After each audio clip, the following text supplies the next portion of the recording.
Hello friends, வணக்கம் and welcome. இன்றைக்கி இந்த வீடியோவில் ரொம்ப சூப்பரான எக் லபாப்டர் ரெசிபி தான் பார்க்க போகிறோம். எக் லபாப்டர் என்னது? இது முட்டை வச்சு செய்யக்கூடிய இந்த க்ரீமியான கிரேவி ரெசிபி தான் இன்றைக்கி பார்க்க போகிறோம். வாங்க இது எப்படி செய்யலான்னு பார்க்கலாம். இது செய்கிறதுக்காக 4 முட்டையை நான் பாயில் பண்ணி எடுத்து வச்சுருக்கேன் தனியாக. இதுக்கு இன்னொரு விழுது ரெடி பண்ணணும். அதுக்காக 2 மீடியம் சைஸ் தக்காளி, 4 பல்லு பூண்டு, 3 ஏலக்காய், கிராம்பு 3 பீஸ், இஞ்சி 2 துண்டு சின்னதாக எடுத்து வச்சுருக்கேன். இது கூடவே 10 முந்திரியை நான் ஊற வச்சு வச்சுருக்கேன் சுடுதண்ணியில் போட்டு. இது எல்லாத்தையும் சேர்த்து நம்ம அரைச்சி ஒரு விழுதாக ரெடி பண்ணி எடுத்துக்க போகிறோம். இதுதான் இந்த கிரேவியில் நம்ம சேர்க்க போகிறது. இந்த பேஸ்ட்டும் அரைச்சி எடுத்துகிட்டு வந்துட்டேன், ரெடி ஆகிடுச்சு. இப்போது வாங்க ஸ்டவ்வுக்கு போகலாம், எப்படி செய்யலான்னு பார்க்கலாம். இது செய்கிறதுக்காக கடாயில் 3 டேபிள் ஸ்பூன் எண்ணெய் ஊற்றி நல்லா சூடு பண்ணிக்கலாம்.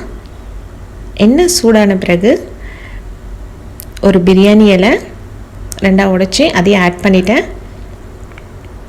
2 மீடியம் சைஸ் வெங்காயத்தை இது போல் ஸ்லைஸ் பண்ணி இதையும் எண்ணெயில் நல்லா வதக்கிக்கலாம்.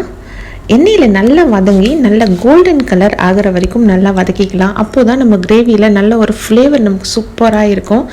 இந்த கிரேவியோட ஸ்பெஷாலிட்டி என்னென்னா நல்லா க்ரீமியாக நல்ல ரிச்சான ஒரு ஃப்ளேவரில் நல்லா நமக்கு ரொம்பவே அட்டகாசமாக இருக்கும் சாப்பிடும்போது. இது சப்பாத்தி, இது பரோட்டா, நான் இதுக்கெல்லாம் ரொம்ப சூப்பரான ஒரு காம்பினேஷன். நல்லா வெங்காயம்லாம் வதங்கிடுச்சு.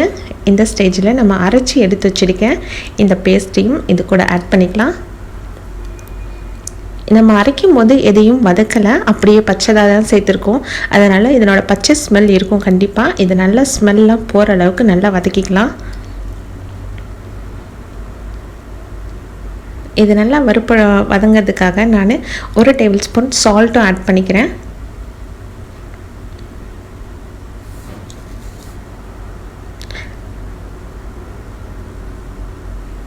சால்ட் ஆட் பண்ணி நல்லா வதக்கி எண்ணெய் தனியாக பிரிஞ்சு வர அளவுக்கு நல்லா வதக்கிக்கலாம்.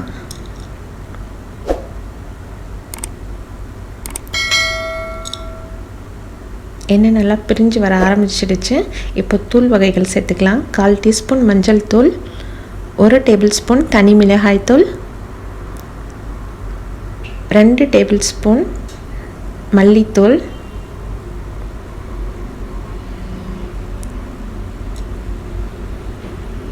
1/2 டேபிள் ஸ்பூன் சீரகத்தூள், 1/2 டேபிள் ஸ்பூன் கலருக்காக காஷ்மீரி சில்லி பவுடர் சேர்த்துருக்கேன். மிளகாய்த்தூள், காஷ்மீரி சில்லி மிளகாய்த்தூள் வந்து காரம் கம்மியாக தான் இருக்கும். ஜஸ்ட் அது கலருக்காக மட்டும்தான் ஆட் பண்ணியிருக்கேன். உங்களுக்கு விருப்பம் இல்லைன்னா அதை ஸ்கிப் பண்ணிவிட்டு நீங்கள் மிளகாய்த்தூள்லேயே கொஞ்சம் காரம் ஒரு 1/4 ஸ்பூன் எக்ஸ்ட்ரா போட்டால் போதும்.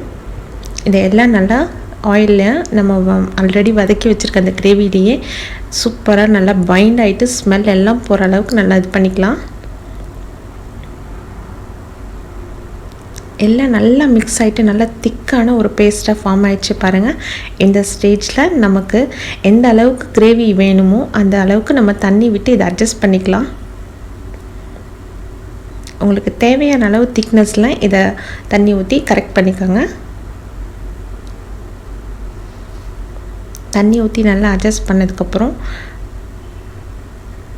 நம்ம இது கொஞ்சம் கொதிக்க வைக்க வேண்டியதாக முட்டை எல்லாத்தையும் ஆட் பண்ணி நம்ம பாயில் பண்ண முட்டையில் வேக வச்சு எடுத்து வச்ச முட்டையில் 3 முட்டையை ஹாஃபாக கட் பண்ணி இது கூட சேர்த்துருக்கேன். இந்த கிரேவியில் இன்னொரு முட்டை கடைசியில் நமக்கு வேணும். அதுக்காக தான் நல்லா பாயில் ஆகிட்டு எண்ணெயெல்லாம் நல்லா சூப்பராக பிரிஞ்சு வந்துடுச்சு பாருங்கள்.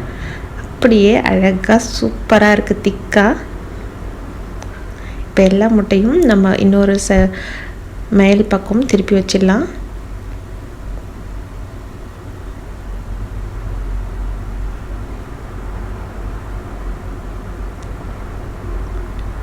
கிரேவியும் பாருங்கள், பார்க்கவே ரொம்ப திக்காக சூப்பர் அட்ராக்ஷனாகவும் இருக்குது. இது டெக்கரேஷனுக்காக நான் இன்னொரு முட்டை தனியாக எடுத்து வச்சேன்ல, அந்த முட்டையை துருவி கேரட் பீட்ரூட் சீவரம் பார்த்திங்களா, அந்த சீவரில் போட்டு துருவி எடுத்திருக்கேன். அதையும் அது மேலே போட்டு நல்லா டெக்கரேஷன் பண்ணிக்க வேண்டியது தான். துருவின முட்டை, பாயில் பண்ண முட்டை எல்லாம் இந்த கிரேவியில் சேர்ந்து ரொம்ப சூப்பரான ரிச்சான ஒரு ஃப்ளேவர் டேஸ்ட்டில் அட்டகாசமாக இருக்கும். கண்டிப்பாக நீங்களும் உங்கள் வீட்டில் ட்ரை பண்ணி பாருங்கள். உங்கள் எல்லாருக்கும் ரொம்பவே பிடிக்கும். அவ்வளோதான், ஸ்டவ் ஆஃப் பண்ணிவிட்டு நம்ம எடுத்துட வேண்டியது தான். இது பரோட்டா, சப்பாத்தி இது கூடலாம் சாப்பிடும்போது ரொம்ப சூப்பராக இருந்துச்சு. நீங்களும் ட்ரை பண்ணி பாருங்கள். தேங்க்யூ.